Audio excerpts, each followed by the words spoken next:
para mí es un honor poder estar aquí hoy con esta invitación de Emakunde, de poder hablar, ¿no? Un rato de compartir con vosotras, con vosotros, pues algunas ideas que van surgiendo tanto en la investigación internacional como, bueno, desde la experiencia más práctica y más aplicada en contacto con las empresas. Y un poco, bueno, por supuesto, quiero dar también las gracias antes de nada a mi hermana, que se ha quedado con mi hija de 4 meses, que veníamos a todo correr y la pobre está agobiadísima, no tiene mucho contacto con bebés y se ha quedado toda agobiada. Digo, tranquila, que luego es el descanso y ya recuperamos el... al final, cuando me invitaron a venir a hablar, se planteaba un poco la opción de hablar de lo que yo he trabajado más, ¿no? Pues toda la importancia de modificar los modelos organizacionales desde la perspectiva de nuevos modelos de liderazgo, cómo el liderazgo que denominamos el liderazgo femenino es más acorde a los nuevos modelos de organización y, bueno, cómo todo eso va, de alguna forma, generando cambios necesarios en las empresas, ¿no? Y yo, pues aventurera de mí, como todo tiene algo autobiográfico en esta vida, estaba un poco inmersa en una especie de crisis de valores. Tuve en mi primer embarazo, tuve una crisis ya porque fue un niño y me costó asumir. Yo que creía que me daba igual esto de... Yo tan puesta en temas de género, me daba igual, me costó asumir que era un niño, lo tengo muy asumido, me ha servido de mucho. Pero esta vez, que tengo una niña, por cierto, lo que he experimentado es una crisis de valores en el sentido de los cuidados, porque me he dado cuenta de que pues una pareja igualitaria, muy concienciada con los temas como somos mi pareja y yo, que llevamos muchos años con una mirada de género puesta y muy, muy presente en todo lo que hacemos, estamos... curiosamente reproduciendo el mismo sistema. Al final soy yo la que se ha cogido una baja mayor, con los consecuentes parones que eso lleva para la carrera profesional. Él ha tenido muchos problemas, realmente una parte sí que ha cogido, pero realmente no era posible que en su empresa se cogiese un permiso de paternidad, ni una excedencia, ni una reducción de jornada. Era algo implanteable, ni siquiera ha avanzado la idea porque no era posible. Entonces, al final te planteas ¿por qué? ¿No? ¿Por qué pasa esto? ¿Por qué cuando la intención es clara, ¿no? Porque tenemos el conocimiento, tenemos la intención para hacer las cosas, pero no acaba de cuajar, no acaba de evolucionar ese deseo, ¿no? Y entonces, y es lo que un poco me apetecía hablar hoy aquí, destacar un poco la importancia de los factores estructurales, de la normatividad. Y ahora voy a ir profundizando un poco en eso, pero pido disculpas de antemano porque no vengo a convencer de que las empresas son algo rentable. Esto es algo que me apasiona, debo decir, que lo hago en muchos foros, pero hoy no voy a hacer eso. Como digo, voy a intentar convenceros de que el principal foco de influencia en la conducta y en las decisiones que se toman dentro de las organizaciones es ese entorno social e institucional y, por lo tanto, tiene que ser el principal foco de acción. Es un poco la idea de que hay que pasar de la intención a la obligación desde un sentido amplio que intentaré explicar. Por contextualizar un poco, yo vengo de una Facultad de Ciencias Económicas, con lo que eso implica en muchos sentidos, la Deusto Business School, pero mi background, digamos, de donde vengo es de la psicología social y organizacional. Desde la psicología organizacional, digamos que lo que son la premisa básica de fondo es pues que el comportamiento y la conducta dentro de las organizaciones es algo sistémico, digamos, está influido, tenemos a la persona está enmarcada dentro de su grupo, las relaciones sociales, y todo eso forma parte también del núcleo organizacional. Esto implica que cuando tomamos decisiones dentro de las organizaciones y fuera de ellas, hay factores personales que influyen, la personalidad, las emociones, una serie de cuestiones que tienen que ver con el nivel individual. Hay otra serie de cuestiones que tienen que ver con las relaciones interpersonales, con el clima organizacional, con el tipo de relaciones que establecen con compañeras, con compañeros, y otra serie de factores que tienen que ver también con elementos más estructurales, más de lo que es la propia política de la organización, pues un poco lo que es toda esa estructura, ¿no? El tipo de contrato, la parte más estructural.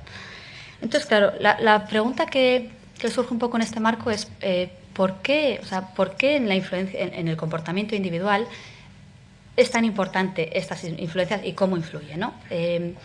La respuesta es muy sencilla, porque en el fondo lo que somos es seres sociales, ¿no? O sea, digamos que así como hay otros seres vivos que tienen otras características, el ser humano por naturaleza es un ser social. O sea, necesita de la aprobación social, del contacto social, de las relaciones, y eso va configurando su psicología y su comportamiento en muchos sentidos, ¿no? En concreto, desde una dimensión de género, hay ese marco, digamos, de lo psicosocial viene configurado por tres dimensiones principales. Una es la cognitiva, ¿no? O sea, las personas, de forma natural, nuestro cerebro está preparado para tener un pensamiento categorial. Es decir, cuando nos exponemos ante algo nuevo en el mundo, lo que necesitamos es tener un esquema mental de qué es lo que estamos viendo, ¿no? Entonces, tenemos un pensamiento categorial que nos hace ordenar el mundo en función de lo que yo tengo en mis estereotipos. Es decir, yo pienso que los alemanes son muy ordenados, entonces voy a Alemania y espero encontrar determinado comportamiento, haré unas inferencias, unas atribuciones causales. Claro, han hecho esto porque es que los alemanes se comportan de X manera, ¿no? Nos ayuda de alguna forma a entender el mundo. Y esto es muy adaptativo, porque si no, viviríamos en un caos mental continuo. Necesitamos esquemas que nos ayuden a organizar ese pensamiento. ¿Qué es lo que pasa? Que a veces esos esquemas, claro, son incorrectos y además nos limitan mucho en ese comportamiento que desarrollamos a partir de los estereotipos. El otro nivel es el identitario. Todo lo que pasa a nivel social, es decir, desde el momento en el que nace un bebé, le ponemos la etiqueta, ¿no? En este caso es un niño, es una niña. Eso va configurando nuestra identidad de una forma tan marcada que somos en relación a lo social. O sea, yo no soy yo de manera libre, soy yo en función de todas esas etiquetas que me van colocando, ¿no? Esto lo sabemos muy bien desde la perspectiva de género. Y el otro nivel es el afectivo. Claro, dependemos mucho socialmente también porque es que nos afecta emocionalmente. Tiene una relación muy, muy marcada con la autoestima. Yo, en función de cómo me vea en mi sentido de pertenencia al grupo, de cómo me vean mis iguales, eso me afectará a mí positiva o negativamente a nivel emocional. Entonces, en la medida en que soy congruente con el grupo de referencia al que pertenezco, me voy a sentir mejor, y en la medida en que no soy congruente, es decir, físicamente no encajo porque estoy muy gorda, porque estoy muy delgada, porque estoy muy... no encajo psicológicamente porque resulta que tengo que ser fuerte y soy muy débil. En el momento en el que hay una incongruencia, eso me hace sentir mal y hace que, claro, me retraigan el comportamiento y quiera volver a la corrección de la norma, digamos, o sea, al volver a lo que me va a hacer sentir bien y sentir parte del mundo, digamos, de ese mundo social. ¿Por qué digo todo esto para empezar? Porque creo que es importante aclarar esta relación tan marcada entre lo que son las normas sociales, o sea, todo lo que es ese mundo de lo social, y la psicología individual, ¿vale? Porque al final, un poco la idea que creo que hay detrás es que, sé que es una palabra un poco controvertida, pero somos víctimas del sistema, ¿no? Formamos parte de él y psicológicamente, o sea, fisiológicamente estamos preparados para responder a ese sistema.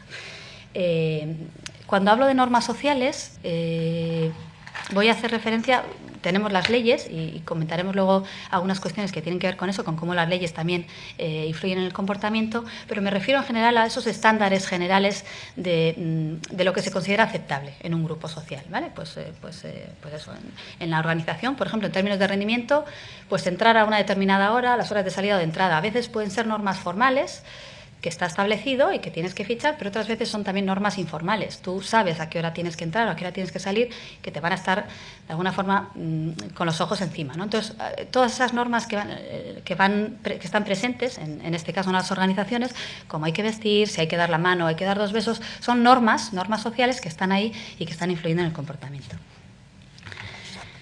Vale, igual para intentar profundizar un poquito más en esto de cómo las normas sociales nos influyen y sin tratar de entrar en la idea de determinismo social, de que estamos totalmente determinados socialmente y que no hay ningún margen para el cambio, pero sí que hay una serie de estudios clásicos en psicología que sirven para visibilizar muy bien de qué estamos hablando, o sea, es que realmente estamos muy, muy influidas por estas normas. No sé si conocéis el experimento de Asch, de Solomon Asch, se hizo en los años 50 en la Universidad de Columbia y básicamente lo que planteaban era una prueba de visión, ¿vale? Ponían a estudiantes en una sala y les ponían entre 7 y 9 estudiantes ficticiamente, porque en realidad solamente había un participante, el resto eran cómplices, digamos, del experimento. Y lo que les pedían eran, en esas líneas que hay ahí, bueno, 18 pares de líneas similares a esas, y les pedían decir, simulando que era una tarea de percepción visual, qué línea era la que se asemejaba, la A, la B o la C, a la que aparece en la izquierda, ¿vale? Entonces esa era la tarea. ¿Qué es lo que pasa? Que en la condición control, digamos, en una situación normal, el porcentaje de errores era aproximadamente un 1%. O sea, en general era muy evidente cuál es la línea correcta y la que se asemeja a esa y cuál no, ¿no?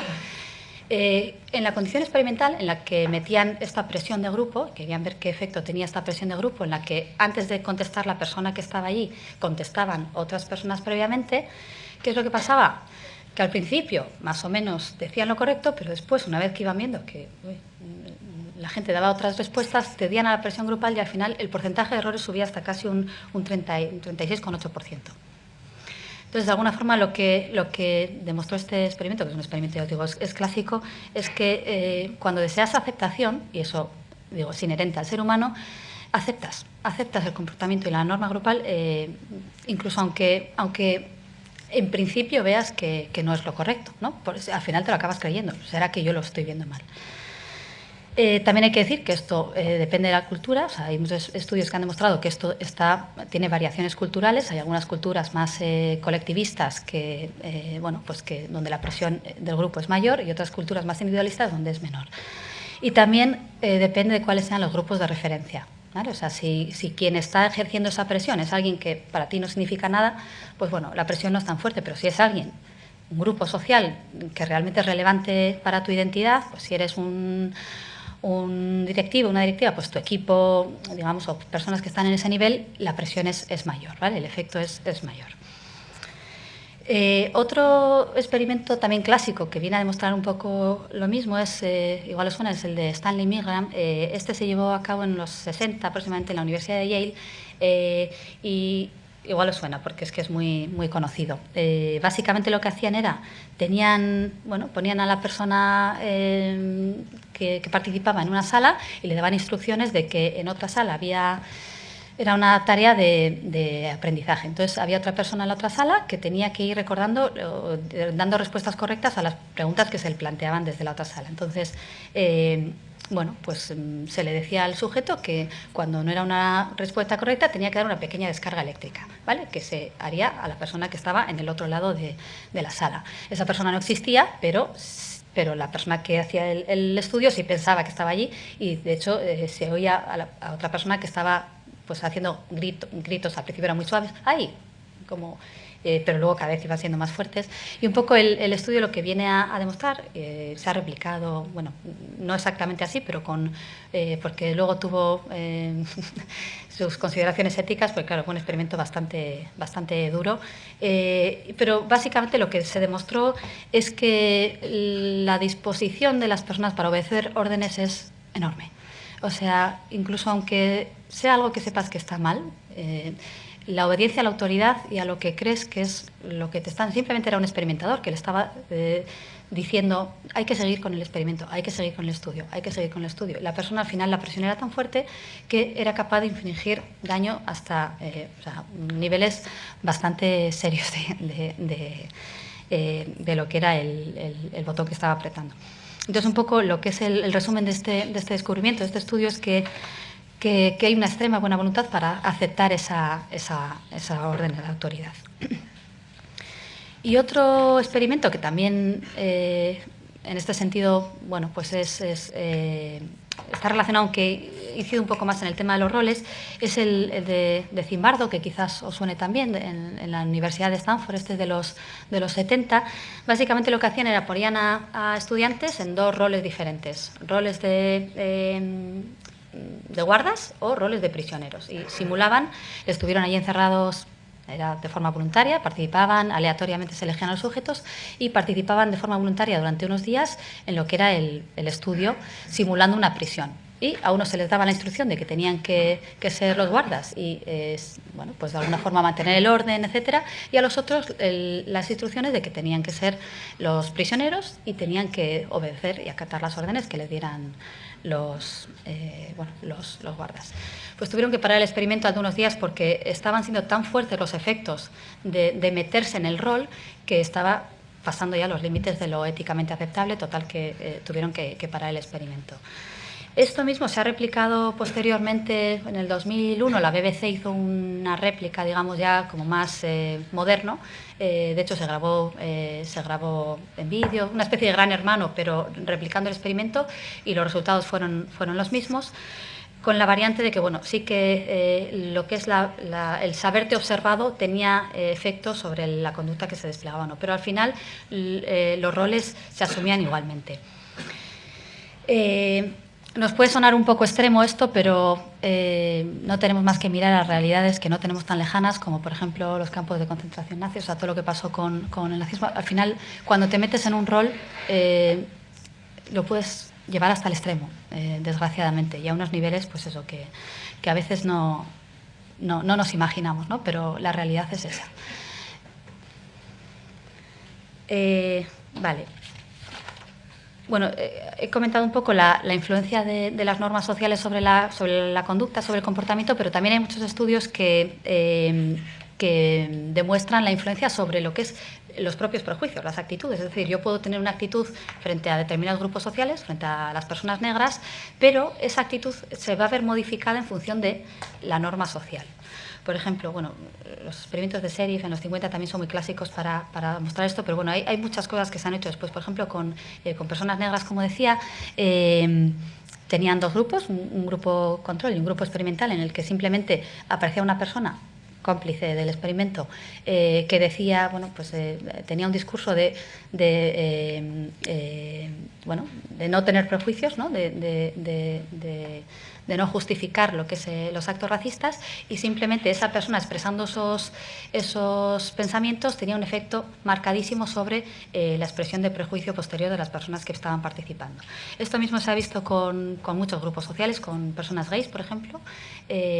Los efectos son exactamente los mismos. En la condición de control, ningún efecto. En la condición en la que hay una persona expresando ese prejuicio, se modifica sustancialmente el prejuicio, o bien en el sentido positivo, es decir, de reducción del prejuicio, o bien en el sentido negativo, de aumentar también el prejuicio.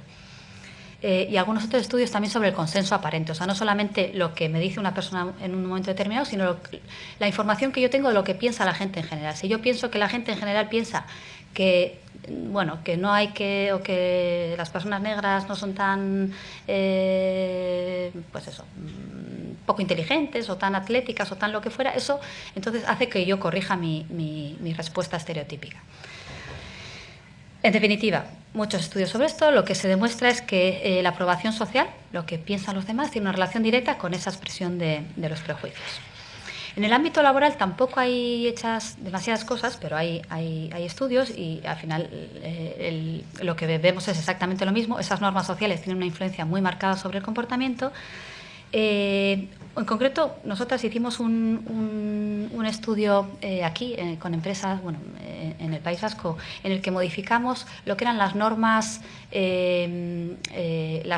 sociales sobre temas de conciliación. ¿Vale? Pues dábamos en el grupo control, no dábamos nada, y en el grupo experimental lo que hacíamos era dar información de que, bueno, pues las empresas cada vez están aceptando más las medidas de conciliar la vida personal y laboral, porque es importante, porque eso influye a las personas trabajadoras, etcétera. Y luego teníamos otra condición en la que, bueno, a pesar de los intentos, pues tampoco eso estaba todavía muy generalizado, porque claro, eso implica costes para las empresas, etcétera. Lo que es modificar simplemente esa norma social que se presenta, generaba cambios en lo que evaluábamos, que en este caso teníamos un hombre que se presentaba, un hombre en un puesto de liderazgo al que había que evaluar sus competencias de gestión, la efectividad, como de eficaces en su posición de liderazgo, ¿no? Y en función de estas normas sociales que presentamos, eso se veía modificado.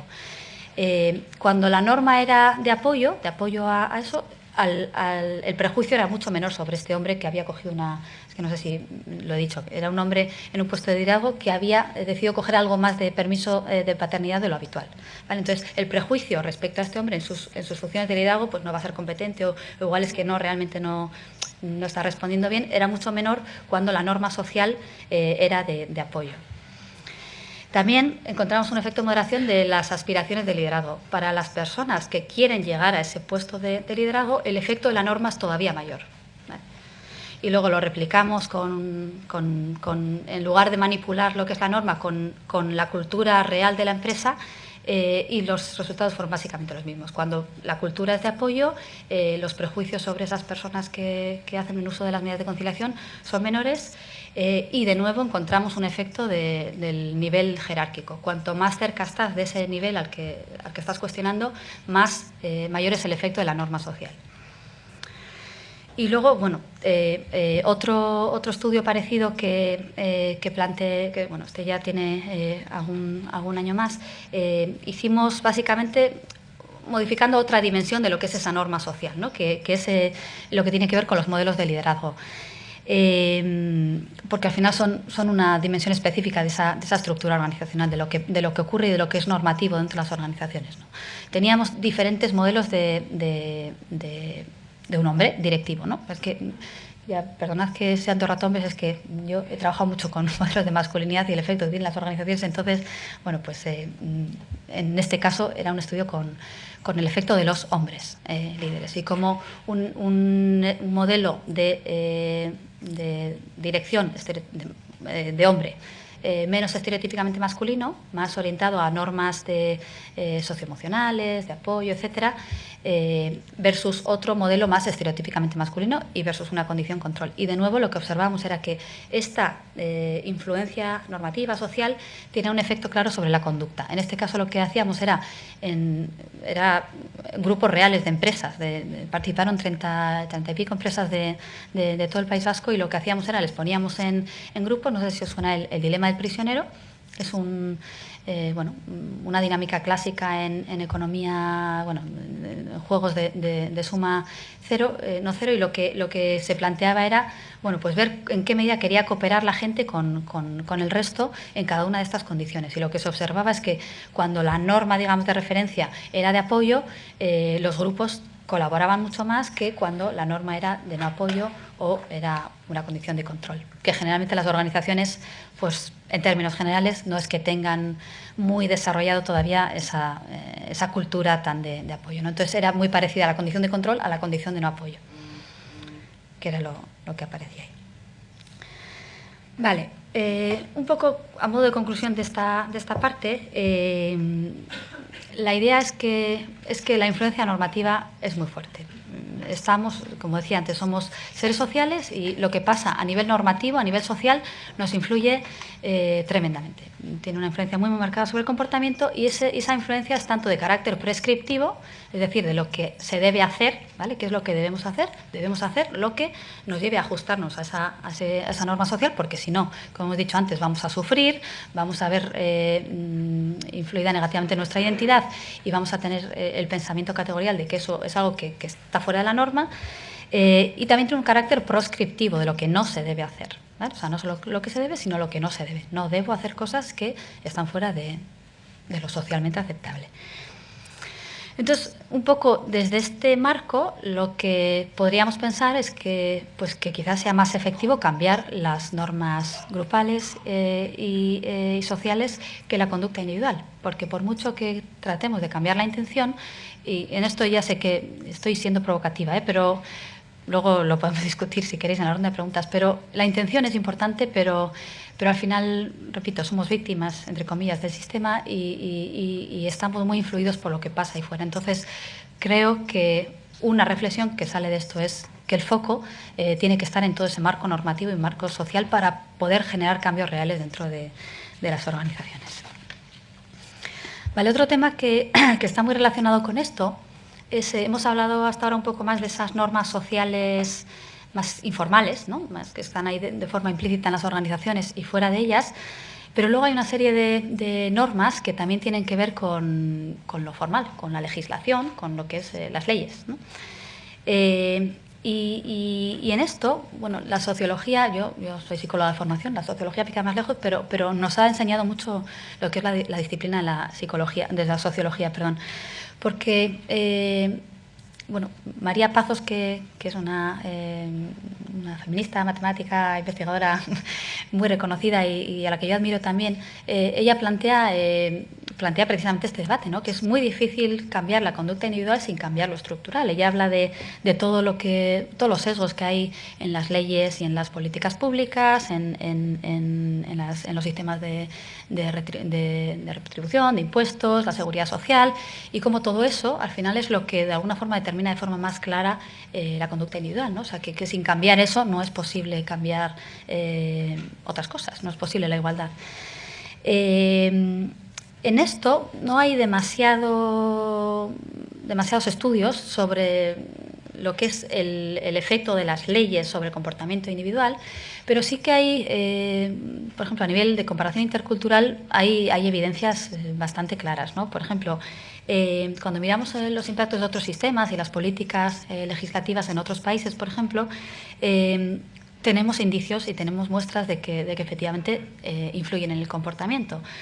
Por ejemplo, las famosas daddy cuotas, ¿no? Las cuotas de los padres en Suecia, hay datos de que, por ejemplo, cuando se implementaron en el 95, o sea, tuvo un efecto marcadísimo en el número de padres que cogían esos permisos de paternidad, ¿no? Los que... o sea, el número de padres que cogían cualquier permiso de cualquier tipo subió de un 44 a un 77% en ese año, en el de la implementación de la cuota. Sobre todo, también hay que decirlo, en padres con pocos ingresos. Y de alguna forma esto mismo lo observamos en otros países. Si nos venimos, por ejemplo, a España, pues también los datos son muy claros. O sea, hay una diferencia muy marcada, y en esto sí que me gustaría aclararlo, porque una cosa es el permiso, lo que llamamos estatutorio, ¿no? el que lleva la pina reivindicando tantos años, el intransferible, el remunerado, etcétera, y ese es uno, y ese tiene un acogimiento por parte de los hombres, y otro es digamos, el extra, ¿no? el ampliado, el que no es estatutario, y los porcentajes de asunción de cada uno de ellos varía sustancialmente. Pero si miramos, como decía antes, al entorno más cercano, a España, vemos, por ejemplo, hay algunos datos sobre el uso de esos permisos, son de antes del cambio de la ley, o sea, antes de que fueran un mes, de cuando eran 15 días. Pero esos 15 días, aproximadamente un 76% de los hombres los usaban, ¿no? esos 15 días. Sin embargo, lo que es más allá de esos 15 días, lo que es el permiso ampliado, era menos de un 5%, con lo cual la diferencia es evidente. Y la única diferencia, bueno, puede haber más, pero una de las diferencias sustanciales que hay es que lo uno es como lo prescribido, ¿no? Es lo que normativamente se entiende que tienes que hacer. O sea, esos 15 días son impepinables, te corresponden como padre, y bueno, da igual que te los dediques a, no sé, a ir a hacer surf. En realidad, bueno, pues son los que te corresponden, no da igual, pero quiero decir que nadie cuestiona que esos 15 días sean relevantes o no. Pero cuando se empieza a cuestionar es cuando vas más allá de eso, ¿no? Porque no es lo prescrito normativamente. Y esto mismo se observa en otros países. Da igual cuánto sea, porque en nuestro caso eran 15 días, en el caso de España, pero en el caso de Noruega, por ejemplo, son 5 meses, en el caso de Finlandia son 3 meses, en el caso de Suecia son 2 meses, y los porcentajes son los mismos. El porcentaje de hombres que coge esos 5, 3 o 2 meses son el 80%. ¿Por qué? Porque están prescritos normativamente. ¿Vale? Entonces, esa es la cuestión, lo que está prescrito normativamente. Es cierto que los efectos no son totales ni inmediatos, pero es evidente que estas prescripciones influyen. Otro ejemplo que tenemos es el de las cuotas, el de las mujeres en puestos de dirección. Este es un tema muy controvertido, sobre el que hay muchas opiniones, pero básicamente también tenemos información y tenemos datos de que las cuotas en el Parlamento, que se vienen implementando ya desde los años 70, han tenido efecto. O sea, realmente hay más mujeres que sea por las cuotas o que sea por otros factores. Claro, evidentemente hay muchos interrogantes, pero al final, cuando hay cuotas, de momento los datos apuntan a que sí que ha habido un aumento. En el tema de las cuotas en las empresas hay menos información, porque tampoco hay muy pocos países que lo hayan establecido de forma normativa, Pero, por ejemplo, sí que hay algún ejemplo. En Noruega, por ejemplo, en 2003 se ampliaron las cuotas del Parlamento a cuotas en empresas cotizadas, y los datos de la Comisión Europea de lo que hablan es de un incremento del porcentaje de mujeres de un 6% a un 36% en el 2008.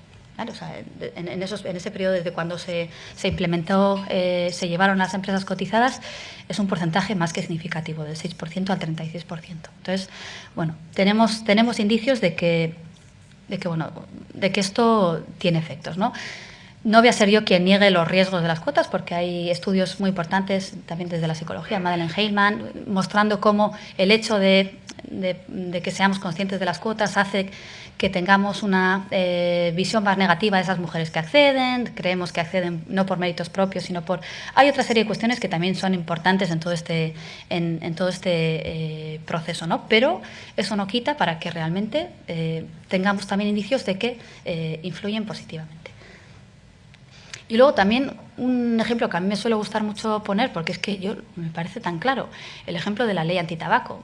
Teníamos unas resistencias tan claras de que no era posible pues prohibir a la gente fumar en el ámbito privado, en los bares, en los clubs. Pues se hizo y realmente los datos que hay en la encuesta europea de salud y diferentes fuentes muestran que la incidencia a nivel de comportamiento ha sido clarísima. O sea, la gente ha dejado de fumar en un porcentaje muy alto, se ha reducido el consumo, se han reducido las patologías, se ha reducido la exposición al humo. Esto se mide con el nivel de nicotina en saliva. O sea, ha tenido un efecto. Claramente, la ley ha tenido un efecto en el consumo de tabaco. Y también ha tenido un efecto, y esto también me parece interesante, sobre el componente actitudinal. Es decir, no solamente ha reducido el consumo, sino que ahora la gente piensa diferente respecto a lo que se debería hacer o no. O sea, al principio nos echábamos las manos a la cabeza: ¿cómo se va a hacer esto? ¿Cómo se va a prohibir? ¿Cómo vamos a hacer a los bares modificar su estructura, que cierren, o sea, que cambien, que pongan una zona para fumadores, otra para no, luego de repente quitarla? Pero después, al de unos años, pues esto se ha aceptado más. No lo tenía aquí. Tenía unas gráficas que se ve claramente la correlación entre lo que es la norma y los cambios actitudinales sobre lo que apoyas esa ley. En definitiva, bueno, pues eso, que están muy relacionados, ¿no? Y otra consideración, para acabar con esta parte de las leyes, es que las normas sociales también tienen un efecto sobre las leyes. O sea, no es que la dirección sea unidireccional, ¿no? O sea, no es que sea de la ley a la norma, sino que también la norma genera la ley, evidentemente. De esto también tenemos históricamente muchos ejemplos, ¿no? Pues del matrimonio homosexual, el propio voto de las mujeres, o sea, cosas que en un momento dado de la historia no están por legislación, pero sí están en el imaginario colectivo, o van estando, ¿no? Se van convirtiendo en norma social, acaban convirtiéndose en una ley, ¿no? Entonces, de alguna forma, esto muestra la relación tan estrecha que hay entre toda esa dimensión moral y social de los actos y las leyes que los regulan. Vamos, que las normas son algo dinámico y que se van cambiando. Vale, y otra cosa que me parecía importante, bueno, incidir sobre ella es, hemos visto de alguna forma la importancia o el efecto tan marcado que tienen todas estas normas sociales, estas leyes sobre el comportamiento individual, sobre la psicología individual, y la cuestión es saber un poco también el porqué, ¿no? O sea, cuáles son esos mecanismos mediadores, qué es lo que está pasando en la mente de las personas y dentro y fuera de las organizaciones para que nos comportemos así. O sea, ¿por qué es tan fuerte esa influencia? Y en esto, de nuevo, vuelvo a mi disciplina, en la psicología, porque de esto hay mucho avanzado que nos puede ayudar a entender un poco más el proceso. Las teorías de motivación, que en comportamiento organizacional y en teoría de empresas son muy importantes, o sea, de esto venimos hablando ya muchos años, lo que es las teorías de motivación clásicas, de qué ayuda a la gente a estar más motivada dentro de las organizaciones, ¿no? Cuando hablamos de motivación hablamos de esa energía interna, ¿no? De ese estado que te empuja, que te moviliza hacia una determinada acción. Y esa energía, ese impulso interno que te empuja, depende de muchas cosas, ¿no? de las cosas más conocidas, o sea, de las teorías que mejor entendemos de qué son esas cosas que nos empujan, son las teorías del incentivo, que sonará, hablamos de motivación intrínseca, cuando es algo que hacemos porque nos gusta, simplemente porque la propia tarea nos da curiosidad o porque nos gusta, ¿no? Esa es la motivación intrínseca, que hacemos porque sí, porque disfrutamos de ello. Y está el concepto de motivación extrínseca, que es todo aquello que tiene que ver con lo que hacemos, no porque inherentemente nos apetece hacerlo, sino porque tiene algún tipo de refuerzo desde fuera, ¿no? Pues bueno, algún incentivo, y específicamente en el ámbito laboral hay muchísimos refuerzos que afectan la motivación extrínseca, ¿no? Pues desde el salario, las políticas de reconocimiento, las condiciones de trabajo, las posibilidades de promoción. Hay un montón de factores que tienen que ver con lo extrínseco dentro de la organización. ¿Qué es lo que pasa? Que todos estos factores de motivación extrínseca muy a menudo son sociales, tienen un carácter marcadamente social, ¿vale? En esto también hay muchas teorías que lo respaldan. Por ejemplo, Maslow, que conocemos prácticamente todas y todos, bueno, pues lo que viene a decir esta teoría, que está también, bueno, tiene muchos apoyos en investigación detrás, básicamente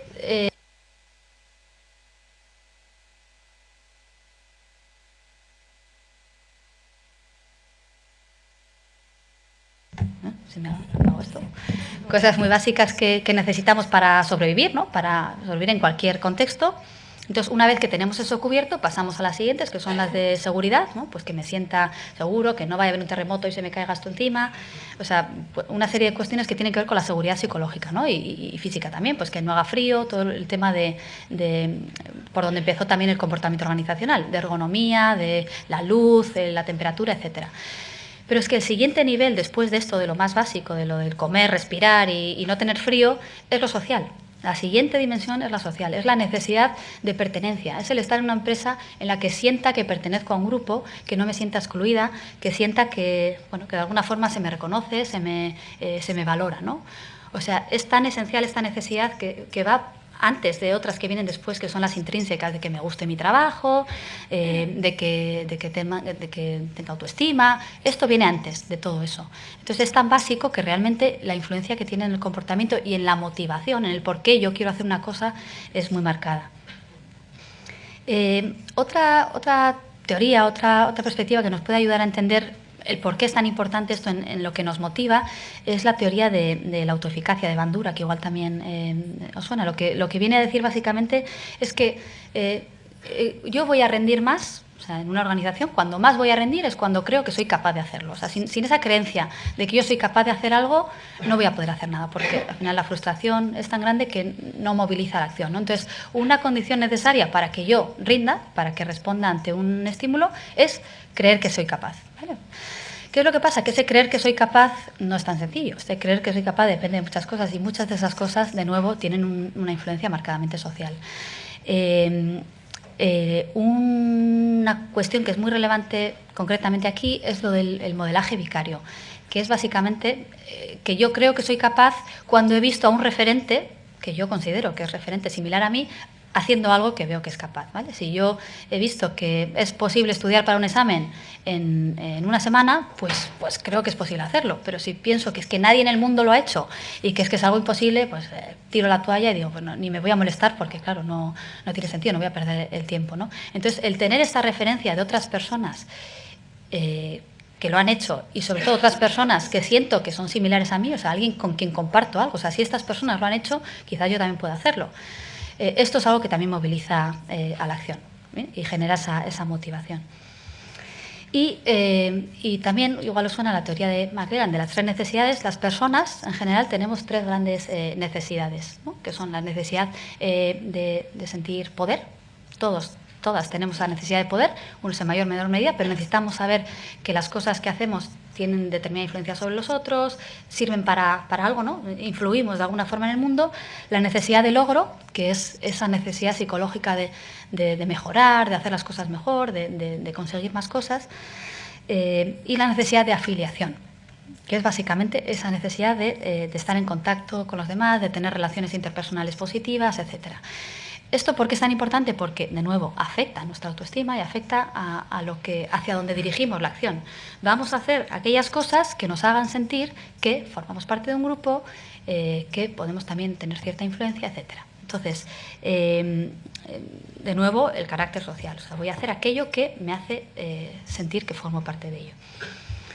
Y por último, con esta parte, este bloque de lo que es la parte de la motivación, hay una cuestión importante, que es que psicológicamente también tenemos como una especie de calculadora de qué perdemos y ganamos en cada acto que hacemos, ¿no? O sea, una calculadora de las pérdidas y las ganancias. Ese sí que creo que lo tengo aquí, sí. O sea, básicamente es como una ecuación, ¿no? La probabilidad de que yo haga determinado comportamiento, pues depende básicamente de la expectativa que yo tengo de que haciendo ese esfuerzo hacia ese comportamiento voy a obtener un resultado, o sea, que el esfuerzo que voy a hacer va a servir para algo, o sea, voy a estudiar porque realmente va a servir, ¿no? Si no, no estudio directamente. Restando el coste asociado, es decir, si lo hago no va a tener un coste tremendo, que voy a dejar otra cosa de hacer que va a influirme muy negativamente, y el valor personal que le doy a eso. Es que aprobar ese examen es súper importante para mí, ¿vale? Porque tiene un valor que es importante para mí. Da igual para el de al lado, para mí es importante. Entonces, la probabilidad de que yo actúe de una determinada manera depende de eso, de esa expectativa de que puedo obtener el resultado, que no tenga un coste muy grande dejar de hacer otras cosas, y el valor que yo le doy a eso. Claro, ¿qué es lo que pasa? Que esto está... voy bien decir, ¿no? Esto está influido por el sistema de género, claro, porque lo que los hombres y las mujeres vemos como posible, como deseable, y los costes que esto tiene, pues no son los mismos. O sea, evidentemente influye porque tenemos diferentes presiones, ¿no? Entonces, voy a intentar poner un ejemplo de cómo esto, pues bueno, estas presiones pueden estar de alguna forma condicionando esa conducta individual, ¿no? Que por mucho que esté ligada a la intención, pues yo puedo tener la mejor intención del mundo, pero es que es tal la presión que yo psicológicamente siento dentro de mi contexto, que es que realmente estoy determinada comportamentalmente. Bueno, el ejemplo igual, por estructurarlo un poco, por ejemplo, en el ámbito de la conciliación, ¿no? Pues un hombre, por ejemplo, que volviendo a lo que comentábamos antes y a mi frustración inicial de este tema, un hombre que decida cogerse un permiso de paternidad largo, ¿no? En nuestro contexto, algo que no sea normativo, pues 5 meses, por ejemplo. Claro que en esa toma de decisiones, de decir, vale, yo voy a hacer esto, influyen muchos factores, ¿no? Esos factores pues pasan, algunos de ellos, por lo que es pues la estructura personal y familiar, ¿no? ¿De qué depende? Pues depende de muchas cosas, de cuántos hijos e hijas tengas, del nivel educativo, de si me lo puedo permitir o no económicamente, de mi forma de ser. O sea, depende de cosas que tienen que ver con ese nivel más personal, más familiar, ¿no? Dependen también, aunque por cierto, luego lo comento si no, pero claro, en esa parte de la parte personal y familiar, una de las cosas que ponía ahí es el tema del salario. En mi caso no ha sido así, porque claramente esto suele ser realmente que los permisos se los cogen más las madres, porque claro, como el salario mayor es el del hombre, pues bueno, es quien de alguna forma tiene que seguir trabajando para no bajar el nivel de ingresos de la familia, ¿no? De la unidad familiar. Pero qué casualidad que cuando es al revés en el sistema de género no funciona de forma tan automática, ¿no? Bueno, pues esto ya también da lugar a la sospecha. Pero bueno, en cualquier caso está ahí. La estructura personal y familiar también influye. Otro elemento es lo que tiene que ver, como decíamos antes, con la estructura social, cultural, estructural, ¿no? Claro, si miramos cuáles son las normas formales, ¿no? Cuáles son esas normas, esas leyes que hay respecto a los permisos de paternidad, pues es que es muy claro a dónde nos está apuntando la conducta, ¿no? Pues lo que tenemos es una situación que es claramente distributiva, o sea, no tenemos las cuotas esas de las que hablábamos en los países nórdicos, ¿no? Realmente tenemos, bueno, ahora un mes, que es así, pero después de eso es a repartirlo y nadie me está invitando, ¿no? Como hombre, la ley no me está invitando a que yo coja ese permiso. Y además el foco que tenemos culturalmente también es muy utilitarista, no está enfocado a lo social, como podría estar en estos países nórdicos que tienen hasta 52 semanas en total, sino que es pues algo muy poquito, ¿no? O sea, realmente prima lo que es los intereses de la empresa respecto a los intereses de la familia. O sea, nadie se plantea que un bebé necesita un mes para estar con su familia, porque desde el punto de vista evolutivo y psicológico es necesario. O sea, un bebé no está preparado para ir con 4 meses a una guardería. Pues sí, claro que sobreviven y por supuesto que está bien y no va a pasar nada, pero no es lo ideal. No es lo ideal desde el punto de vista evolutivo y desde el punto de vista que los seres humanos necesitamos para nuestro desarrollo psicológico y emocional de forma correcta, ¿no? Pero claro, no nos planteamos que esto sea la prioridad. La prioridad no es que este niño, esta niña esté plenamente desarrollado emocionalmente. La prioridad es que al de 4 meses las necesidades mandan y bueno, tenemos que volver a trabajar porque claro, la empresa nos necesita y las presiones son muy fuertes, ¿no? Si viviésemos en otro contexto en el que se diese más importancia a ese foco más social, más del valor que tiene realmente todo esto, pues estaríamos en otro modelo, ¿no? Esto es muy claro en Estados Unidos, por ejemplo. O sea, lo que tienen de forma prescriptiva es 0. O sea, los permisos son 0. En California es un poquito más, que es donde yo he estado recientemente, y allí lucen un poco de eso, pero es que es 0. O sea, el foco es totalmente utilitarista. Las empresas son la prioridad. No hay más. Entonces, todo esto al final manda un mensaje a ese padre que está decidiendo si cogerse la baja o no, y el mensaje que le manda es claro. O sea, primero, no te la puedes coger porque es de ella, y si te la coges vamos a tener que pelear a ver qué pasa y qué no pasa. Y segundo, es que tu prioridad tiene que ser, pues eso, lo utilitarista, ¿no?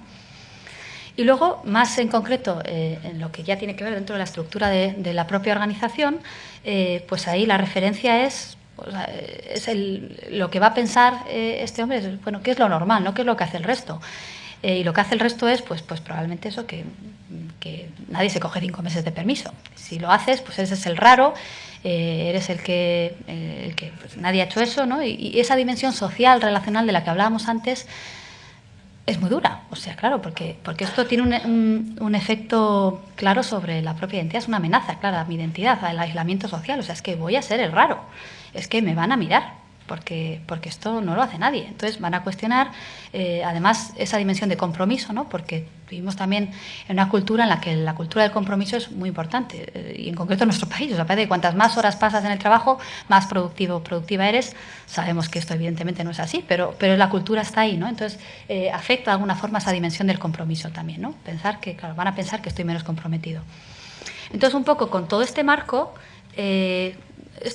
normativo, la parte de abajo vamos a dejar la parte aparte, vamos a ponerla más en el marco de lo individual, pero al final toda esa estructura cultural y normativa, legislativa, y toda la parte de la estructura laboral, de quién se coge los permisos, de cómo están diseñadas las políticas organizacionales, etcétera, están marcando el comportamiento, están marcando antes del comportamiento. Por eso ponía ahí en rojo lo que pasa dentro de la mente de esa persona que está tomando una decisión sobre qué comportamiento llevar a cabo, ¿vale? Porque al final, como decía antes, es que no somos omnipotentes, somos víctimas de alguna forma de todo eso, ¿no? Entonces es muy fácil decir, no, compórtate de esa manera, claro, pero es que los costes que lleva eso a nivel psicológico, a nivel emocional, son muy altos. Y entonces no podemos pedir solo que esté todo en manos de la intención, de la buena intención de las personas, porque es importante y por supuesto que tiene que estar ahí, pero es que no es lo único, porque es que estamos limitadas las personas, ¿vale? Estamos muy limitadas porque al final la presión contextual es muy fuerte. Vale, ya para ir acabando entonces, un poco por tratar de pensar en aplicaciones o en cómo llevar todo esto a la práctica organizacional. Como decía, claro, un poco el resumen es que de alguna forma somos víctimas de este sistema y bueno, pues hace falta tener un cambio a nivel estructural y a nivel normativo para poder generar cambios en la conducta individual, ¿no? Evidentemente es más difícil, ¿no? Porque claro, es que hay que cambiar el sistema, hay que cambiar las normas y hay que cambiar las prescripciones sociales, pero no por ello es menos importante. O sea, es que es realmente donde hay que incidir, porque si no cambiamos eso, es muy difícil cambiar el comportamiento individual. Y en esto, pues bueno, de ahí esa necesidad de pasar de la intención, ¿no?, que está muy bien, esa concienciación individual y que, repito, es necesaria, o sea, no la estoy negando, pero hay que dar el salto a esa concienciación más colectiva y más normativa, en el sentido amplio de la obligación, de lo que se debería de hacer. Pues igual que cuando vemos a alguien que está tirando basura en la calle o que no paga los impuestos, lo vemos mal, ¿no? Y normativamente estamos cuestionando eso, tenemos que llegar a ese mismo nivel con lo que pasa dentro de las empresas en relación a la igualdad. Como decía, esos componentes de la normatividad son, por una parte, las normas sociales, y esa sanción social de si no se hace, o sea, si alguien tira basura en la calle va a venir una señora y le va a echar la bronca, ¿no? O sea, esa sanción social está ahí. Y esa sanción social es la que necesitamos conseguir respecto a los objetivos que nos marcamos en materia de igualdad. Y por otra parte, esa estructura social y organizacional, ya más en concreto dentro de las organizaciones, pues todo lo que son las políticas organizacionales, los valores culturales, los modelos de liderazgo de referencia, etcétera. Y cuando hablamos de componentes de la normatividad, por supuesto, también estamos hablando de las leyes, ¿vale?, que, como hemos visto, tienen una relación directa con estas normas sociales. Vale, y con esto, pues un poco algunos puntos que me parecen relevantes incidir, quizás más en concreto ya dentro de lo que es las empresas. Por una parte, es como el tratar de hacer de alguna forma que lo excepcional, lo opcional, sea lo normativo, ¿no? O sea, si un hombre se quiere coger una excedencia o un permiso, es que eso tendría que ser, pues eso, tendría que ser casi, pues si fuese por obligación, si fuese lo normativo, nadie se cuestionaría hacerlo, porque no se va a sentir mal, ni se va a sentir el raro, ni se va a sentir excluido. Lo va a hacer porque le toca hacerlo, igual que ahora se cogen los 15 días o los 5 meses en Noruega, ¿vale? O sea, lo va a hacer, no hay cuestionamiento. En esto, claro, lo que habría que hacer, porque en el fondo, lo que está de fondo es el modelo económico imperante. Es que hay que cambiar ese modelo, no hay más. En esto se está avanzando mucho realmente, o sea, yo lo veo en la práctica organizacional y también en lo que se enseña a la gente que estudia economía, que estudia todo lo que tiene que ver con el mundo de la empresa.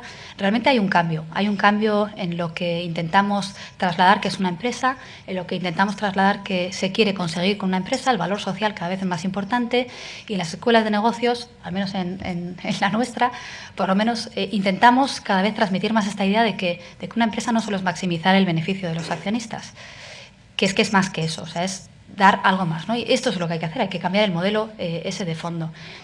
Y para hacer esto, pues si hay que salir a la calle, o sea, quiero decir, esto es una de las grandes luchas obreras previamente han ido por otras cosas, ahora es esto, o sea, ahora es cambiar ese modelo de organización. Estamos en organizaciones que ya no se corresponden con lo que tenemos en el siglo XXI, entonces hay que cambiar ese modelo de organización y transformar esa cultura utilitarista de la que hablamos en una cultura más social. Para esto creo que algo que puede servir como palanca de cambios es precisamente incidir sobre esos modelos de liderazgo, porque al final las personas que están tomando decisiones dentro de las organizaciones tienen un peso muy, muy importante sobre lo que ocurre. Entonces, creo realmente, y también, bueno, porque por defecto profesional, porque es también mi área de trabajo, pero creo realmente que el incidir en los estilos de liderazgo y en las personas que ocupan puestos de dirección dentro de las empresas es crucial, porque tiene una influencia muy, muy importante sobre lo normativo dentro de las organizaciones. Bueno, dentro de esto también es importante revisar todas esas normas y estructuras que son más implícitas, ¿vale? Que a veces en los planes de igualdad nos quedamos mucho con los números y en los diagnósticos, y está muy bien porque nos ayudan, nos dan pistas sobre qué es lo que está pasando dentro de una organización, pero a veces perdemos más esas resistencias ocultas, ¿no?, que tienen que ver con todo esto que estamos comentando, con qué piensa realmente la gente cuando tengo a uno al lado o una al lado que se está cogiendo 3 meses de permiso, qué apoyo informal tiene, cómo le miran sus compañeros, sus compañeras, sus jefes. O sea, es importante porque todo esto es lo que más está influyendo en la conducta de la persona que está decidiendo comportarse de X manera dentro de la organización. Por supuesto, vamos, esto lo sabemos siempre, lo comentamos en todos los foros, o sea, es la equiparación de los derechos del cuidado, o sea, no tiene ningún sentido que a estas alturas todavía sigamos teniendo diferentes prescripciones para hombres y mujeres. Es que es lo mismo de siempre, no voy a incidir tampoco sobre ello porque es que es importantísimo. Es muy importante porque, de nuevo, estamos en ese marco normativo. Nos está diciendo lo que está bien y lo que no. Y esto, claro, es verdad que tenemos diferentes vías. Una es la legislativa, y es muy importante, y hay que exigirla, hay que trabajarla, y hay que ir por esa vía. Pero a veces también no podemos quedarnos en... Claro, es que si no cambian las leyes no vamos a cambiar. Bueno, hay ejemplos también que a nivel organizacional esto se puede hacer. La normatividad, como hemos dicho, no depende solo de las leyes, depende de muchas otras cosas, ¿no? Entonces, una organización también puede plantearse generar esta normatividad a nivel interno, ¿no? Hay algunos ejemplos claros. Por ejemplo, en Estados Unidos, que es el país, o sea, la cultura más anticonciliación del mundo, porque es que no tienen nada dedicado a esto. Hay empresas como Twitter, como Facebook, que realmente están haciendo apuestas muy serias por conceder, por generar una norma social diferente, ¿no? Yo hace poco, el año pasado, cuando estaba allí de estancia en Berkeley, tuve la suerte de poder acercarme a Silicon Valley y estar con muchas de estas empresas que tienen, pues bueno, modelos muy referentes, ¿no? en muchos sentidos, en recursos humanos y también en igualdad. Podríamos discutir, pero bueno, intentan hacer sus cosas porque también están en un contexto complicado, el de las tecnologías, es un contexto muy estereotípicamente masculino. Pero, por ejemplo, me contaba el director de recursos humanos de Twitter que una de las cosas que hacían era juntar en salas como esta a muchas personas de la organización y hacer una apuesta real por intentar convencerles de que se cogieran los permisos. O sea, decía que es que de verdad que lo estamos intentando. O sea, estamos para crear precisamente esa norma social, ¿no? De que hacedlo, o sea, os invitamos a hacerlo, y yo creo incluso que se podría premiar, que estas cosas se tienen que reconocer, bueno, pues poner como ejemplo de comportamiento, etcétera. O sea, hay formas de generar esa normatividad, incluso cuando lo de fuera, las leyes de fuera son adversas. Hay maneras de que la organización también genere esa normatividad. Y luego, ya casi para acabar, el tema de poner las actividades de igualdad en la agenda estratégica, ¿no? Es un poco lo que decía al principio que no iba a hablar, que no voy a extenderme, pero es que es importante y está ahí también. O sea, sabemos que todo esto de lo que estamos hablando es importante porque influye en el comportamiento, porque nos va a ayudar a tener empresas más igualitarias, pero es que además es que tenemos muchísimas evidencias de que esto puede interesar a las organizaciones. O sea, es que estamos en otro paradigma, estamos en otro siglo y estamos en otras necesidades. Esto no es la era industrial, ahora estamos en otro modelo económico en el que la gente está muy formada, tiene unas capacidades tremendas y necesitamos motivarlas, necesitamos sacar el máximo, y para eso todos los factores que tienen que ver con lo socioemocional, con lo relacional, con esas competencias estereotípicamente femeninas son clave realmente, ¿no? Entonces, que las empresas,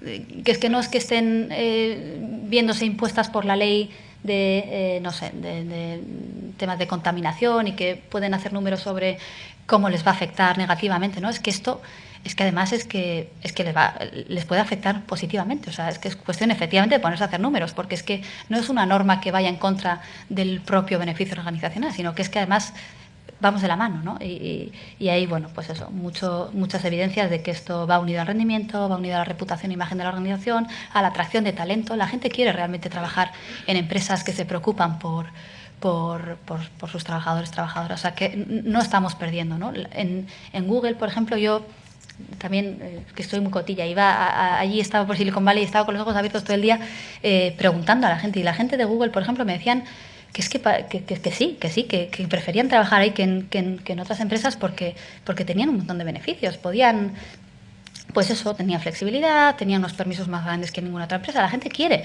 O sea, el número de personas con los procesos de selección que va a esas empresas es tremendo, se pelean por trabajar allí. Entonces, para la retención de talento también esto es muy importante para las empresas. Y en esto simplemente que tenía como ejemplo que es una de las experiencias más bonitas que me ha tocado hacer recientemente con Laboral Cucha y con el UYAR. Estamos haciendo, en el marco del empoderamiento, el incidir precisamente sobre estas dimensiones, ¿no?